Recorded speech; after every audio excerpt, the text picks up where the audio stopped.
ज्यादातर एनीमे में एक चीज बहुत कॉमन होती है, हमारा मेन कैरेक्टर खुद को लेवल अप करता है physically for gaining raw power. But जो सबसे मुश्किल चीज है किसी कैरेक्टर के लिए करना, वो है खुद को इमोशनली लेवल अप करना। तो हमारा मेन कैरेक्टर भी इमोशनली खुद को लेवल अप करेगा, पर किस कीमत पर, जो उसे पूरी तरह बदल देगा। टू दिस अजीब चीज की है मैंने। तो अपने दोस्तों के साथ बैठो साथ में और रुमाल रख लो, शायद जरूरत पड़ जाए। We deep dive in silent voice. ये कहानी है एक छोटे बच्चे की जो बुली किया करता था एक छोटी डेफ लड़की को, यानी जो सुन नहीं सकती उसे। सुनने में तो ये एक स्ट्रेट फॉरवर्ड स्टोरी लगती है, लेकिन इस कहानी में बहुत कुछ है बताने को। उससे पहले एक क्विक वार्निंग, इस मूवी में बहुत ही हैवी चीजें हैं, जैसे कि खराब mental health, bullying, self harm तक है। हो सकता है ये इमोशन का डोज काफी ज्यादा हैवी हो जाए, तो बी प्रिपेयर्ड। ओवरऑल ये एक बहुत अच्छी कहानी है। स्टोरी शुरू करने से पहले मैं आपको हमारे कैरेक्टर से मिलवा देता हूँ। हमारी स्टोरी का मेन कैरेक्टर है सोया, एक बुली जो अब खुद को बदलने में लगा है। शोको, एक डेफ लड़की जिसे सब बुली किया करते थे। ये है नाओको, एक मतलबी लड़की जो सोया को पसंद करती थी। क्लास की मॉनिटर मिकी, सीधी सी लड़की मियोको, सोया के दोस्त काजुकी और केसुके। हमारे मेन कैरेक्टर की फैमिली, सोया की मदर मियोको एंड उसकी भांजी मारिया, शोको की मॉम याइको और उसकी छोटी बहन Yuzuru, and last but not least Soko का प्यारा लॉयल दोस्त तोमोहीरो, जिसने हर सिचुएशन में सोया का साथ दिया। मूवी की शुरुआत में हम सोया को देखते हैं जो अभी हाई स्कूल में पढ़ाई करता था, जो कि एक खास समय के इंतजार में था, जो कि था एक डिप्रेसिंग समय। उसने अपनी रिटेल जॉब छोड़ दी, उसने अपना सारा सामान बेच दिया, अपने बैंक अकाउंट से सारे पैसे निकालकर उसने अपना बैंक अकाउंट बंद करवा दिया, और वो सारे पैसे उसने एक एनवेलप पे डालकर अपनी मॉम के पास छोड़ दिए, और वो पास ही के एक ब्रिज के पास पहुंच गया। वो ब्रिज से नीचे कूदने ही वाला था कि उसका ध्यान गया ब्रिज के नीचे खड़े कुछ लोगों पर, जो कि वहाँ फायरवर्क जला रहे थे। इस घटना ने शायद सोया को रिमाइंड करवाया कि हमारी दुनिया कितनी खूबसूरत है, या शायद वो उन लोगों का दिन नहीं खराब करना चाहता था, जिससे वो पीछे हट गया और उसने डिसाइड किया एक और दिन जीने का। अब सोया ने आखिर ऐसा फैसला किया क्यों, इसका जवाब जानने के लिए हम चलते हैं एलिमेंट्री स्कूल में, जहाँ सोया और उसके दोस्त एक से एक शैतानियां किया करते थे और वो हमेशा अपनी क्लास में बोर होते रहते थे। फिर एक दिन उनके क्लास में एक नई स्टूडेंट आई, शोको, जो कि एक डेफ थी। शोको खुद को इंट्रोड्यूस कराती है एक कॉपी पर खुद की डिटेल लिखकर। क्योंकि वो डेफ थी तो वो इसी तरीके से सबसे इंटरेक्ट किया करती थी। उसने सबसे शेयर किया कि उसका निकनेम है शोए, जो कि सोया का भी निकनेम था। तो उसे ये बात बिल्कुल भी पसंद नहीं आई, क्योंकि शोको सबसे अलग थी, तो वो क्लास में अपनी जगह ही नहीं बना पा रही थी। म्यूजिक क्लास में वो बाकियों से पहले गाना गाना शुरू कर देती है। यहाँ मिकी सोको की हेल्प करती है कि उसे गाना गाना कब शुरू करना है, जिससे नाओ को काफी ज्यादा चिढ़ जाती है कि इसे म्यूजिक क्लास में आके रखना ही क्यों है। ओ गॉश, किसी को तो इसे 2 थप्पड़ लगाकर समझदारी और दूसरे का दुख समझाना पड़ेगा। खैर, सोया भी नाओको का चिड़चिड़ापन देखता है, और सोया एक ऐसा बच्चा था जो कुछ भी कर सकता था अपने दोस्तों को हंसाने के लिए। तो वो सोको का मजाक उड़ाने के लिए उसके बोलने के तरीके की मिमिकिंग करता है। कैसा नासमझ बच्चा है ये। और अगर आपको ये सुनकर गुस्सा आ रहा है तो आगे तो इससे भी बुरा करने वाला है ये। सोको को कंटिन्यूअसली सभी बच्चे इसी तरह बुल्ली और इग्नोर किया करते, और एक दिन प्लेग्राउंड में उसने सोया से पूछा कि तुम मेरे दोस्त बनोगे, लेकिन सोया, उसे तो उसकी कोई बात ही समझ नहीं आई और उसने उसके फेस पर मुट्ठी भरकर रेत फेंक दी। ओह माय गॉड, इतने मीन बच्चे भी होते हैं क्या दुनिया में? अनबिलीवेबल। अगले दिन टीचर क्लास में आई और उन्होंने कहा कि हम हर दिन कुछ मिनटों के लिए साइन लैंग्वेज सीखेंगे ताकि सोको आसानी से सबसे बात कर पाए, जिससे नाओ को और भी ज्यादा चिढ़ गई कि उसके डेफ होने से मैं क्यों अपना टाइम किसी फालतू चीज में खर्च करूं। लेकिन एक स्टूडेंट थी जो बाकियों की तरह कमअकल नहीं थी, मियोको, जो कि साइन लैंग्वेज सीखेगी, और वो सोको की अच्छी दोस्त भी बन गई। जिससे हुआ क्या, नाओको और बाकी की लड़कियां मियोको को भी बुली करने लगी। आखिर एक डेफ लड़की का दोस्त बनने पर तुम दूसरों से क्या ही उम्मीद रखोगे भाई। सम टाइम बच्चे कितने डरावने हो सकते हैं। जल्द ही मियोको भी इन सबसे इतनी ज्यादा फ्रस्ट्रेटेड हो गई कि उसने स्कूल चेंज कर लिया। सीरियसली यार, आखिर इन बच्चों की प्रॉब्लम क्या है? नाओको, मिकी और अपने दोस्तों के सपोर्ट से सोया ने सोको का हर दिन बद से बदतर बना दिया। उसने रिपीटेडली सोको के हियर एड छीन छीन कर तोड़ दिए, उस दिन तक जिस दिन उसने सोको के कान से एक झटके से उसके हेयर एड खींच कर निकाल दिए, जिससे सोको के कानों से खून तक बहने लगा। क्योंकि सोको अपने हेयर एड अपनी इयररिंग्स में फंसा कर रखती थी और उस झटके से उसकी इयररिंग तक खींचकर निकल गई। वाओ, बेरहम तो असल में बच्चे ही होते हैं। और इतना सब होने के बाद भी बेचारी सोको बस चाहती थी कि सोया उससे दोस्ती कर ले, वो सामने से आकर उससे माफी मांगा करती थी, इसके बावजूद भी कि इस लड़के ने उसके कानों की बैंड बजा दी थी, इस उम्मीद में कि शायद अब तो सोया उसका दोस्त बन जाएगा। लेकिन सोया, उसने उसकी नोटबुक ही पास के पॉन्ड में फेंक दी। बेचारी सोको को अपनी नोटबुक लाने के लिए पॉन्ड में जाना पड़ा, जिसे देखकर सोया और उसके फ्रेंड हंस रहे थे। अब नेक्स्ट डे सोया क्लास में नहीं आई। अब उनकी क्लास में स्कूल प्रिंसिपल आए और उन्हें बताया कि आज उनके पास सोको की मॉम का कॉल आया था। उन्होंने बताया कि पिछले 5 महीने में सोको के 8 हेयर हेड टूट चुके हैं, जो कि बहुत ज्यादा महंगे आते हैं। ऊपर से 8 पेयर यूं ही नहीं खराब हो जाते, यानी कोई ना कोई तो सोको को बुल्ली कर रहा है। यार सोको की मॉम कैसी है, अपने बच्चे की परवाह ही नहीं है। 8 पेयर हेयर हेड टूटने के बाद उन्होंने स्कूल में कॉल किया। How reckless. खैर अब प्रिंसिपल को जानना था कि आखिर इसके पीछे है कौन। अब तुरंत सबकी आंखें सोया पर आकर टिक जाती हैं। उसके दोस्तों ने भी अपना पलड़ा झाड़कर सीधा सोया पर ही उंगलियां टिका दी कि सोया ही था बस जो सोको को बुल्ली किया करता था, हम तो बस इसे रोकते रहते थे। सोया भी बोलता है कि इन सब ने मेरा साथ दिया था सोको को बुल्ली करने में। तभी क्लास मॉनिटर मिकी रोने लगती है, और कोई उस लड़के की बात क्यों ही सुनेगा जो क्लास मॉनिटर को रुला दे। अब सोया की मॉम के पास स्कूल से कॉल जाता है कि वो आकर सोको की मॉम से माफी मांगे और उसके टूटे हुए ईयर रेट के पैसे उन्हें दे। अब दोनों की मॉम आपस में बात कर रही थी। अब सोया साइड में चला गया जहाँ शोको बर्ड्स को खाना खिला रही थी, और जब उसकी मॉम वहाँ वापस आई उसने देखा कि उसकी मॉम के कानों में से खून निकल रहा था और उनके कान से ईयरिंग भी गायब थी। हमें ये तो नहीं पता चला कि आखिर वहाँ क्या हुआ। वहाँ शोको की मॉम ने गुस्से में आकर उनके कानों से ईयरिंग को खींचकर निकाल दिया, या फिर उन्होंने खुद अपने बच्चे की रेकलेस एक्शन की वजह से ऐसा किया। That's mom of the year right there. जब सोको वापस से स्कूल गई तब सोको ने देखा जो उसे बुल्ली किया करता था आज खुद वो बुल्ली हो रहा था। जिन दोस्तों को कोई फर्क नहीं पड़ता था पिछले 5 महीने से सोको को बुल्ली होते हुए देखने में, अब उन्होंने सोया से दोस्ती तोड़ ली ताकि उन्होंने जो किया उसके लिए उन्हें कम गिल्ट फील हो, क्योंकि अब सोया को बुली करना उनके लिए बुलिंग को जस्टिफाई करने लगा। अब जो सोया ने सोको के साथ किया था अब उसके क्लासमेट वही सोया के साथ करने लगे। उसके बेंच के ऊपर ये मैसेज तक लिख दिया कि अगर सोया स्कूल छोड़ देगा तो सब ठीक हो जाएगा। एक दिन सोया क्लास के पास से गुजर रहा था। उसने देखा कि सोको उसके बेंच पर लिखे मैसेज को क्लीन कर रही है, क्योंकि अब उसका दिमाग इतना भी कैपेबल नहीं रहा कि वो ये सोच सके कि कोई उसके साथ भला क्यों ही अच्छा करेगा। इसलिए वो सोको पर ही जाकर चिल्लाने लगा, उसे जोर से नोचने लगा, और सोको ने भी फाइनली उससे फाइट बैक किया, जिससे दोनों के बीच फिजिकल फाइट हो गई। और उसके बाद सोको ने फाइनली स्कूल चेंज कर ही लिया और वो सोया की लाइफ से गायब हो गई। ऑलराइट, यही थी हमारी बैक स्टोरी। अब हम करंट टाइम में वापस आ जाते हैं अपने हाई स्कूल वाले सोया के पास। अपना हाई स्कूल वाला सोया अपने खाली टाइम में साइन लैंग्वेज सीख रहा था कम्युनिटी सेंटर में, और एक दिन जब वो अपनी क्लास में जा रहा था वो वहाँ सोको से टकरा गया, लेकिन सोको उसे देखकर वहाँ से भाग गई, जो कि एक अनएप्रोप्रिएट रिएक्शन था। लेकिन सोया भागकर खुद सोको के पास जाता है और उसे उसकी नोटबुक लौटाता है जो स्कूल ट्रांसफर करने से पहले वो वहाँ छोड़ गई थी। यहाँ सोको सोया से दोस्ती करने के लिए पूछता है, और जब वो सोको से फ्रेंडशिप करने के लिए पूछ रहा था तब उसे रियलाइज होता है कि एलिमेंट्री स्कूल में सोको भी तो बस उससे दोस्ती ही करना चाहती थी। अब घर पर सोया की मॉम, जो कि एक गोटेड मदर है, उन्हें वो एनवेलप मिला जो सोया उनके लिए छोड़कर गया था, जिससे वो तुरंत समझ गई कि सोया खुद को अनलाइव करने का सोच रहा है। वो सोया को धमकाती है कि जो तुमने मुझे 1.7 मिलियन येन हेयर रेट के लिए दिए हैं मैं उसे जला दूंगी अगर उसने प्रॉमिस नहीं किया कि वो आगे से ऐसा कुछ भी करने की नहीं सोचेगा। सोया भी प्रॉमिस कर देता है, लेकिन एक्सीडेंटली उसकी मॉम से वो पैसे जल जाते हैं।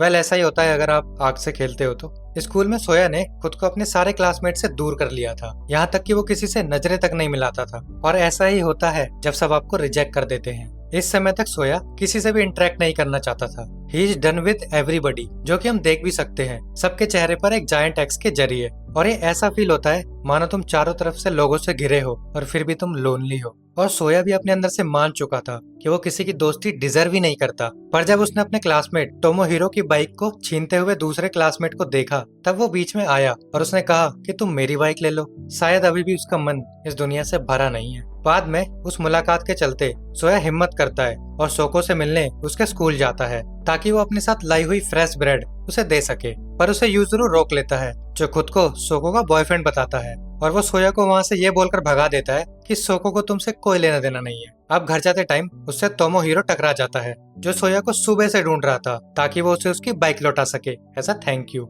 टोमोहिरो, जिसके ज्यादा दोस्त नहीं थे, वो सोया को साथ में हैंग आउट करने के लिए पूछ लेता है। यहाँ दोनों की दोस्ती हो जाती है जो उन दोनों के लिए बहुत ज्यादा जरूरी थी। अब नेक्स्ट डे सोया वापस से सोको के लिए ब्रेड लेकर जाता है।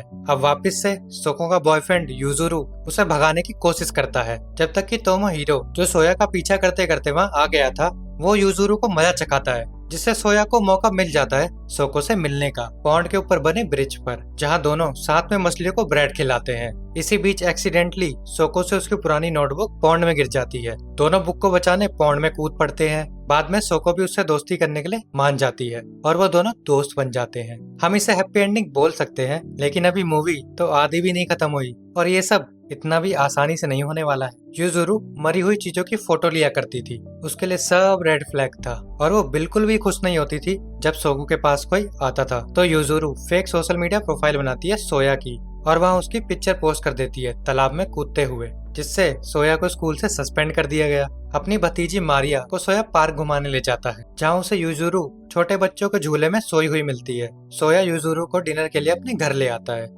उसे घर छोड़ते टाइम यूजुरू सोया से कहता है कि तुम्हारे साइन लैंग्वेज सीखने से वो सब ठीक नहीं हो जाएगा जो तुम कर चुके हो सोको के साथ। अब सोया बोलता है, मुझे पता है कि ये दुनिया मेरे बिना काफी बेहतर होती। डैम। यूजुरू ये सुनकर हैरान होती है और बोलती है वो सोया का बॉयफ्रेंड नहीं, उसकी छोटी बहन है। और उसे घर के पास छोड़ते ही सोको की मदर वहाँ आती है और सोया के कान के नीचे एक थप्पड़ लगा देती है। सोया का बचपन में सोको को बुली करना अब तक कोई नहीं भूल पाया है। यूजुरू को भी डांट पड़ती है कि आज के बाद इस लड़के के साथ दिख मत जाना। खैर सोया के पास आइडिया था कि वो मियोको को ढूंढे, वही एलिमेंट्री स्कूल वाली लड़की जिसे सोको का साथ देने के लिए बुली किया जाता था, जिस वजह से वो बेचारी स्कूल को छोड़कर चली गई थी। और वो लड़की सोका की सबसे अच्छी दोस्त थी। अब सोया और सोको साथ में मियोको से मिलने जाते हैं। सोको अपनी पुरानी दोस्त से मिलकर काफी ज्यादा खुश थी। जब तक वो दोनों दोस्त आपस में बातें कर रही थी तो सोया आसपास टहलने चला जाता है, जहाँ वो नाओको से टकरा जाता है। नाओको डिफरेंट स्कूल में पढ़ाई करती थी। वो उसे कुछ कूपन देती है कैट कैफे का, जहाँ वो काम किया करती थी। सोको और मियोको के रीयूनियन से इंस्पायर होकर सोया डिसाइड करता है कैट कैफे जाने का, वो भी टोमोहिरो के साथ, ताकि वो नाओको से रिकनेक्ट कर सके। लेकिन एम्बेरस नाओको सोया को देखकर छुप जाती है। इसी दौरान सोको अपनी ग्रैंडमा के साथ डॉक्टर से मिलने जाती है, जहाँ उसे बैड न्यूज मिलती है। और जब यूजुरू घर आती है तो वो सोको को रोता हुआ देखती है। वो बार बार अपने कानों में टैप टैप कर रही थी। इट्स डिपिक्ट कि अब वो अपने राइट वाले कान से बिल्कुल नहीं सुन सकती थी। एक दिन सोया जब सोको से मिलने जा रहा था तब पीछे से नाओको आकर उसकी बाइक पर बैठ जाती है। वो सड़क के दूसरी तरफ सोको को देखती है और उसका मजाक बनाने लगती है। वो उसकी एक्टिंग करने लगती है और उसे नीचा दिखाने लगती है, जैसे वो बचपन में दिखाया करती थी। सोया नाओको को बोलता है कि मेरी बाइक से उतर जा।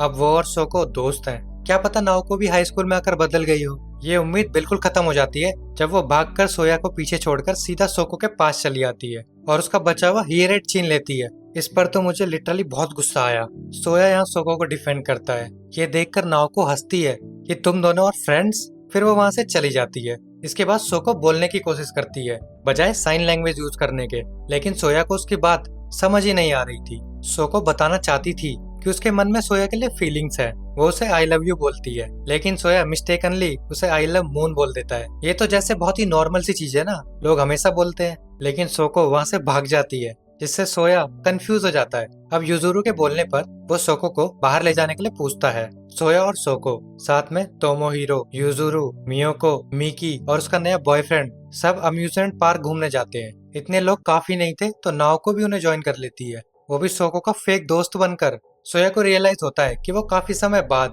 अपने दोस्तों के साथ मजे कर रहा है। वो अपने आप से ही सवाल करता है कि क्या ऐसे मजे करना उस जैसे इंसान के लिए ठीक भी है। अब नाओको सोया से पूछती है कि मेरे साथ टाकोयाकी लेने चलोगे। नाओको पर तो इत्तू सा भी भरोसा नहीं कर सकते, इसके पीछे भी कोई ना कोई वजह होगी। और जो लड़का टाकोयाकी स्टैंड पर काम करता था वो और कोई नहीं बल्कि काजुकी था, सोया का एलिमेंट्री स्कूल का पुराना दोस्त। और सोया का भी यहाँ कोई मोटिव नहीं था कि वो काजुकी से बात करे, लेकिन नाओको उसे जोड़ देती है कि वो बस पहले की तरह करना चाहती है, वैसे ही जैसा सोको के स्कूल ज्वाइन करने से पहले था। ये लड़की एलिमेंट्री स्कूल के दोस्तों का ग्रुप बनाने का सोच रही है, और वैसे भी बचपन के स्कूल के दोस्त किसी न किसी पॉइंट पर आकर तो अलग हो ही जाते हैं। अब नाओको जबरदस्ती सोको को जायंट व्हील वाले झूले पर खींच कर ले जाती है, लेकिन उनके जाने से पहले यूजुरू सोको को अपना कैमरा दे देती है, जो कि सीक्रेटली सब रिकॉर्ड कर रहा था। अगले दिन यूजुरू सोया को वो कैमरा फुटेज दिखाती है। झूले के ऊपर नाओ को सोको को बोलती है कि मुझे उससे नफरत है और जो भी बचपन में हुआ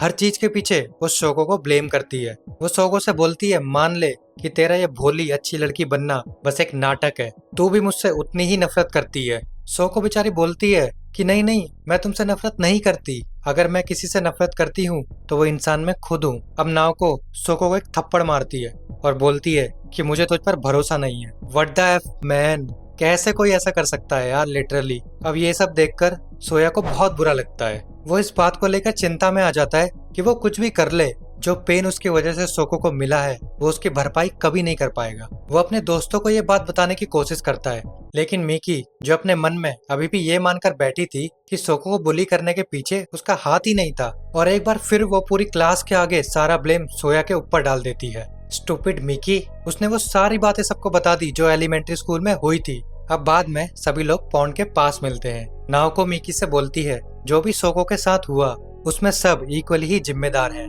मैं उससे अभी भी उतनी ही नफरत करती हूँ। और फिर सब आपस में लड़ाई करने लगते हैं। अब सोया सबको इंटरप्ट करता है, वो भी उनकी इंसल्ट करके, यहाँ तक कि प्यारे टोमोहीरो की भी।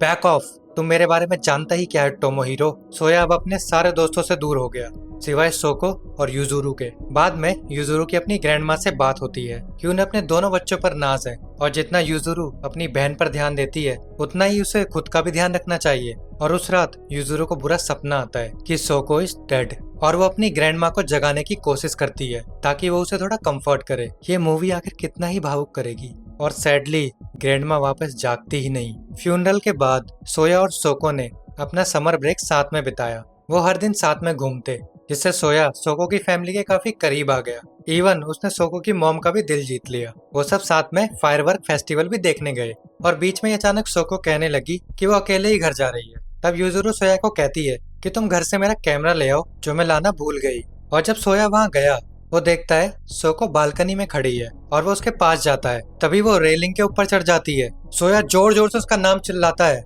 ये जानते हुए भी कि वो नहीं सुन सकती, और उसकी तरफ भागता है और सोको के कूदते ही वो वहाँ पहुंच जाता है और उसके गिरने से पहले उसका हाथ पकड़ लेता है। वो कोशिश करता है उसे ऊपर खींचने की। सोया गॉड से प्रे करता है कि उसे थोड़ी सी स्ट्रेंथ और दे दो। वो प्रॉमिस करता है कि अगर उसने उसे बचा लिया तो वो अपनी सारी गलतियों की भरपाई करेगा। वो सबके आंखों में बिना झिझक के देखेगा, वो एक अच्छा इंसान बनेगा। और चमत्कारी रूप से सोया सोको को ऊपर खींच ही लेता है, लेकिन वो खुद का बैलेंस लूज कर देता है जिससे वो खुद नीचे पानी में गिर जाता है। Oh my man. अब अगले दिन युजुरु और उसकी मॉम हॉस्पिटल जाती हैं। वो सोया की मॉम के पास भागती है जहाँ उसकी मॉम माफी मांगने लगती है सोया की गलतियों की जो उसने पास्ट में की थी। लेकिन सोको की मॉम जमीन पर घुटने टेक देती है और रोते हुए उनसे माफी मांगती है। तब युजुरु और सोया की मॉम भी जमीन पर घुटने टेक देती है और तीनों साथ में रोने लगती हैं। इसी दौरान नाओको, जिससे बुरा तो अब कोई हो ही नहीं सकता, वो सोको को बोलती है जो भी सोया के साथ हुआ सब तेरी वजह से हुआ,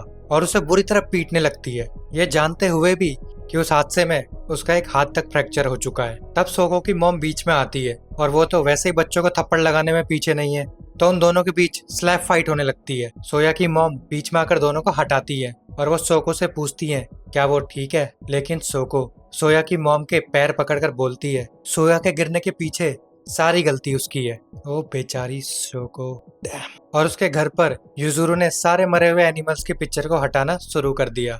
उसकी मॉम ने पूछा क्यों युजुरु? युजुरु ने बताया कि क्यों उसने वो पिक्चर वहां लगाई थी। अब इनकी कोई ज़रूरत नहीं है। मुझे लगता था कि मैं अपनी बहन के अंदर से मरने के ख्याल को निकाल सकती हूँ। कितनी गलत थी मैं। युजुरु सच में ग्रेट सिस्टर है। बाद में टोमोहिरो हॉस्पिटल जाता है जहाँ वो देखता है नाओको ने सोया के कमरे का गेट ब्लॉक किया हुआ है ताकि सोको अंदर ना आ सके, जिससे हमें इस पॉइंट पर पता चलता है कि सोया इज नॉट डेड, वो अभी कोमा में है। टोमोहिरो भागकर सोको के पास जाता है, बोलता है कि उसे भरोसा है उसका बेस्ट फ्रेंड, या बेस्ट फ्रेंड सही सुना आपने, जल्द ही जाग जाएगा। सोको भी कहती है हाँ उसे भी भरोसा है और उसके जागने से पहले वो उसकी लाइफ में सब कुछ ठीक कर देगी, जिसमें इंक्लूड था उसके बचपन के दोस्तों का बिगड़ा हुआ रिश्ता। Oh my God.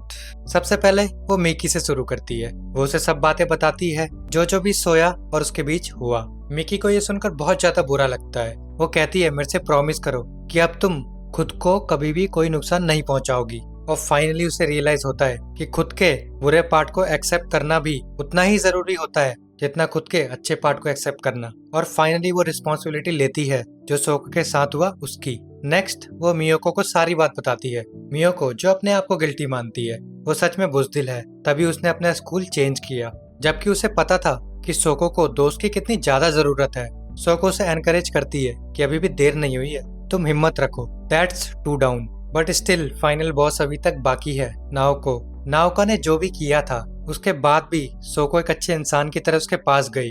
वो हर रात हॉस्पिटल के बाहर नाओको का इंतजार करती और नाओको हमेशा उसे इग्नोर करती। वो उसे एक चांस तक नहीं देना चाहती थी सब ठीक करने का। फिर भी सोको हार नहीं मानती। एक रात सोको को ड्रीम आया कि उस फेस्टिवल वाली रात को जहाँ सोया उसे गुड बाय बोल रहा था, और वो जाग जाती है। इतने मेंटल पेन में वो ब्रिज की तरफ भागी और वहाँ जोर जोर से रोने लगी। अचानक सोया भी अपनी कोमा से जाग गया और सेम वो भी भागकर ब्रिज के पास आ गया, बिकॉज वो उन सबके लिए एक स्पेशल जगह है और ऐसे मोमेंट पर वो बस वहाँ पहुँचना चाहते थे। अब सोया फाइनली सोको से माफी मांगता है कि उसकी बुलिंग की वजह से सोको वो करने जा रही थी। सोको कहती है कि ऐसा कुछ नहीं है, वो बस ऐसा करना चाहती थी अपनी वीकनेसेस की वजह से, जिससे वो परेशान हो चुकी थी, जिसे वो बदल नहीं सकती थी। सोया भी कन्फेस करता है कि उनकी फ्रेंडशिप से पहले वो भी ऐसे ही करने जा रहा था। वो सोको से पूछता है, क्या तुम मुझे जीने में मदद करोगी? और वो भी ऐसा ही करेगा उसके लिए। मेरे तो आंसू ही आ गए इस पॉइंट पर। बाद में सोया अपने घर वापस आता है। उसकी माँ उसे बताती है, पूरे समय जब तक तुम कोमा में थे नाओको ने कभी भी उसका साथ नहीं छोड़ा। सो वो नाओको से बात करने चला गया, जो उससे कहती है जो भी हुआ उसके बाद वो शोको को कभी एक्सेप्ट नहीं कर पाएगी। और वो उसे बताती है कि उसके एलिमेंट्री फ्रेंड काजुकी और केसुके जिन्होंने उसे बचाया जब वो बालकनी से नीचे गिर गया था। देन सोया अपनी मॉम के सैलून गया, जो सोको की मॉम के हेयर कट कर रही थी, जो उससे माफी मांगती है कि उसने कभी उसे अच्छे से ट्रीट नहीं किया। यहाँ हम फाइनली मारिया के फादर पेड्रो से मिलते हैं, जो कि शायद मिलिट्री में थे।